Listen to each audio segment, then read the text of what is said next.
So what do patients really want in 2024? He's had some Renuva, he's had some energy-based devices, some threads, he's had some boosters. My recipe for creating a patient for life.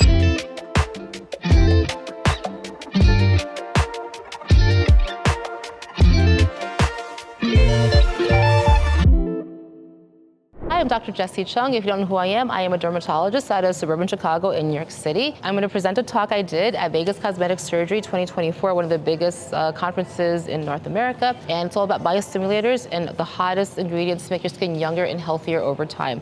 So enjoy. Today we're going to do some science and also some clinicals, basically an update on all the studies on the biostimulators. So what do patients really want in 2024? One of the taglines of my practice is to look better, feel better, and to perform better.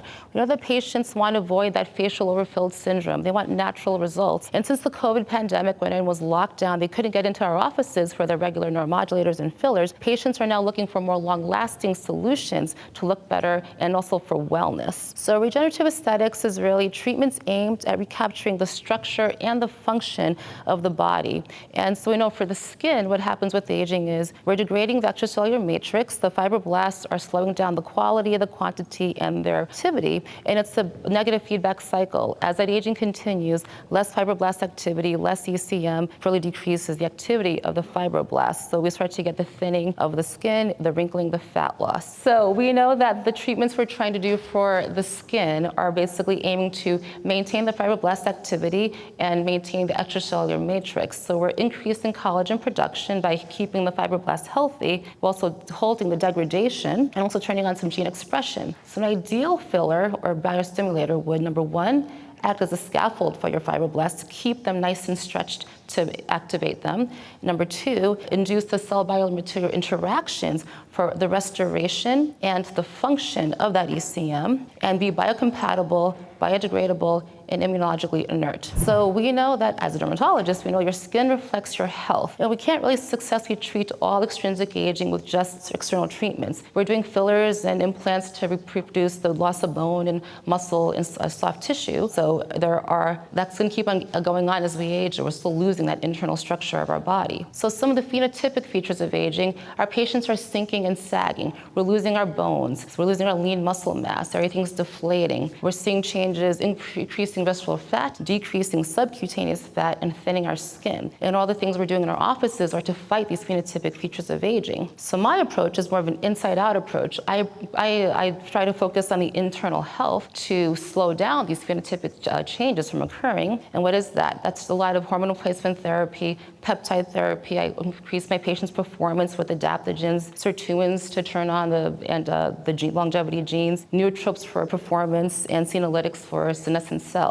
I'm trying to halt the slowing down of the hormone production, the loss of hormone production, to maintain the cell signals, to maintain the bone mineral density, the lean muscle mass, decreasing that visceral fat buildup, and improving skin quality. So I talk about progressive and aggressive treatments. My progressive treatments are maintenance. It's the hormones, the peptides, to maintain the bones, the muscles, the fat, the skin. And then we have the aggressive treatments, the injectables, the energy devices, and the biostimulators. So here's an example of combination therapy. Here's a patient, she's 20 months after her first treatment. She's had a combination of multiple things, but basically maintenance with neuromodulators, biostimulatory fillers, energy-based devices, boosters, all sorts of treatments. On the right side is my patient. He is he's in the 70s, and he came to me after having a facelift, and he was basically left gelatinized after his facelift. And you can see that this is him 3 months after one treatment. We did calcium hydroxyapatite straight from the syringe, and also with hyperdilute CAHA to decrease some of that hollowing that he had. And this is him 33 months after his first treatment, and I'll go through what he did to him subsequently. So these are kind of all the stimulants that we have on the market. We have everything in America except for PCL, polycaprolactone. We have the biologic tissues, we have the injectable, PLA, calcium hydroxyapatite, PDO, PDRNs, micronutrients. So HA is the most common filler that we have, and it's important to understand the difference between high molecular weight HA and low molecular weight HA. The fillers that we use for volume, that's high molecular weight HA, and that promotes promotes tissue quiescence, integrity. So it's different than low and intermediate weight HA, which actually turns on a whole cascade of wound healing responses with inflammation, endothelial cell proliferation, and angiogenesis. So we know that low molecular weight degradation products, HA, turn on a whole inflammatory response with protein synthesis for tissue repair. And for optimal wound healing, you need both low and high molecular weight HA to balance this inflammation. And once the repair process is done, that removal of HA, it's all converted all to high molecular weight HA. So what happens when the tissue is injured? You have high molecular weight HA that gets converted to low molecular weight. That low molecular weight inhibits the fibroblast differentiation and deposition of collagen, so the macrophages are able to move around the tissue to phagocytose whatever debris and infectious agents there is that cause the injury. And as that healing progresses, the ratio changes. You have a decrease of that low molecular weight, increasing the high molecular weight, which signals fibroblast differentiation to make more ECM. So these are the two different neocollagenesis pathways we commonly think about. We have our polylactic acid subclinical inflammatory response. We have our calcium hydroxylapatite, which is mechanical transduction, direct mechanical stimulation of the fibroblasts to turn on all the creation of collagen and elastin. So we all know calcium hydroxylapatite, it's a gel. We have our carboxymethylcellulose gel. We have the smooth microspheres. So we're going to go through some of the research now with the calcium hydroxylapatite. We know that it has less inflammatory infiltrate compared to hyaluronic acid products, and that's been shown in studies. We know for neocollagenesis, though, when you're diluting your HA, and also hyperdilute HA, this is a patient of mine. This is her about 2 months after calipert hyperdilute HA. You can see with animation, her wrinkles are much less obvious. Here's another patient who had a combination of straight HA from the syringe and also hyperdilute calcium hydroxylapatite for skin quality. You can see her tissue is much tighter looking. So this is the most recent publication. So we know for when you dilute your calcium hydroxylapatite, there's an optimal distance between the microspheres of CAHA for regeneration. If it's too tightly packed together straight out of the syringe, there's a little bit less biostimulation versus when you're hyperdiluting it to spread those microspheres for tissue contact. And so the studies have shown any dilution less than 1 gives you both some biostimulation with some volumization from the G' filling effect. So 1 dilution is optimal for neocollagenesis, and anything up to 1 to 3 dilution is still going to give you pretty significant neocollagenesis. And once you start to go beyond that, because you're spreading out those microspheres over larger tissue surface area, getting a little bit less neocollagenesis, but still something up to 1 to 6 dilution. So this just shows the spread of the microspheres both laterally and vertically when you go with a more hyperdilute solution. And let's go to PLA now. So we all know PLA, you have your polymers that are in subclinical inflammatory response. As it degrades over time, you get more collagen.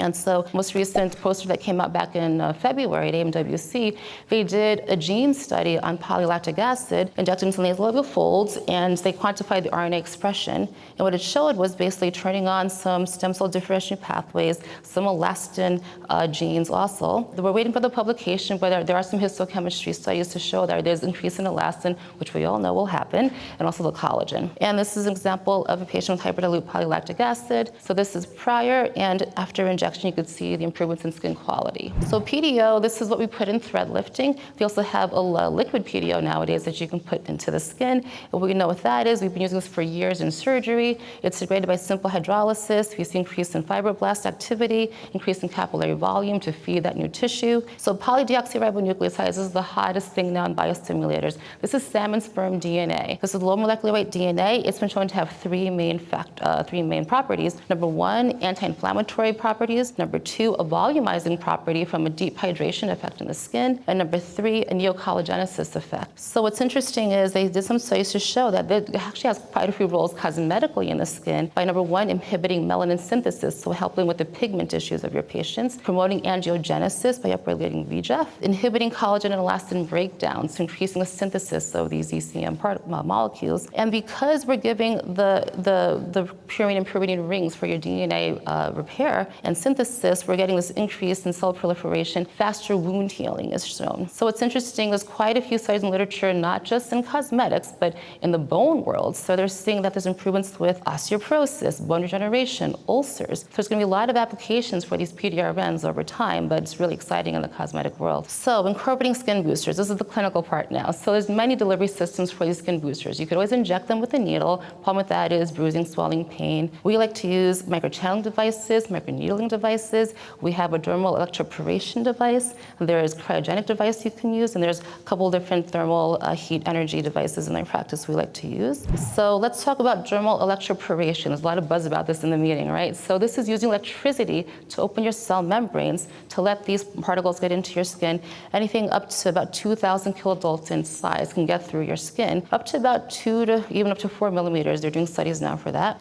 You could deliver anything in an aqueous solution. So in my practice, we use light. We can put lidocaine in. You could get neuromodulator in through the skin, deoxycholic acid. You could deliver PRP exosomes, your other biostimulators, polylactic acid, peptides, NAD, BPC for wound healing. And so the most common cocktail we like to use is going to be that low molecular weight HA to turn on some collagen synthesis, some brighteners, tranexamic acid, polyribonucleotides for biostimulation. We really love adding microtoxin in because it gives you that really glass skin effect where those little superficial crinkles smooth out and your pores disappear. Patients really love that. And of course, you could add your peptides, your vitamins, exosomes, PRP. Those are all really, instead of injecting them, we're delivering them into the skin without a needle. No downtime, no bruising, no pain. So this is a high velocity cryogenic delivery jet. This is called the Target Cool. So what it does, this carbon dioxide, it basically freezes whatever booster you have into an ice crystal that penetrates through into the upper dermis to deliver whatever chemical you want. And this just shows, this little study that shows the penetration of